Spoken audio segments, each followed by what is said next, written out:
Hi guys, I hope that you're well. My neighbour is leaving. He's going back home to Egypt, and we're having like a few drinks and some food in a little bit. And he said, "Could you bring some crisps?" I said, "Do you want me to bring anything?" He said, "Could you bring some crisps?" Now I don't normally tend to eat crisps. It's not a me thing, but oh my god, I've really enjoyed these. What are they? Steak, flame grilled, ridge cut McCoys, beautiful.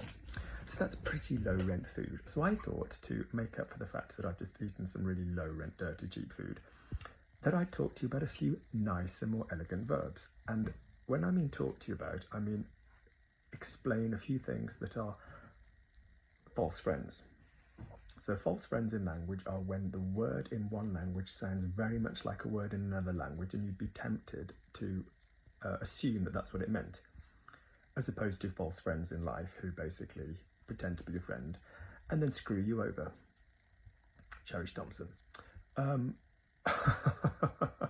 taking no prisoners this year. I'm like, you know what? Sick of being courteous for the sake of it. So so I'm going to talk to you about a few false friends that have come up this week.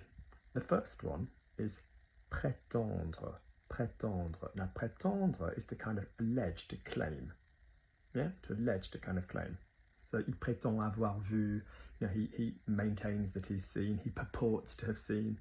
You know, prétendre. Prétendre is also to kind of have access to, you know, to be right and ready for sort of a position as well. But prétendre, it's more of a kind of like statement style about something. It's like an alleged, attest kind of thing, prétendre. Whereas to pretend, as you guys know, is faire semblant. Faire semblant. So he pretends to be sleeping, il fait semblant de dormir. Good, so not the same verb. The next one that came up this week is assume. Or as my dad always used to say, assume. If you assume, it makes an ass out of you and me. He also used to say, if you thought, if I say, but I thought, and he'd say, you know what thought did? It followed a muck cart and thought it was a wedding. I can't even go there. So assume is basically imaginer, supposer, partir du principe que we also say as well. Alors, je partais du principe que, as I was basing my argument on this, you know, that's why I assumed, you know. Je partais du principe que.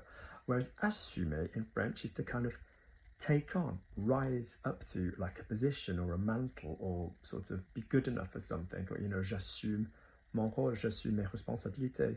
Yeah. I recommend you go and have a good old word reference on all of these verbs, because there's a lot of subtlety to all of them. The next one, which is a very, very common mistake one, is to prevent in English. Prevent, people always want to say prévenir. Prévenir, and je préviens, tu préviens, il prévient. That is to warn. I'm warning you. Je te préviens. Be careful. Fais attention. To prevent in French, empêcher. Yeah, that doesn't prevent me. Ça m'empêche pas de whatever it is. All right. So assumer, not to assume. Prétendre, not to pretend. Prévenir, not to prevent.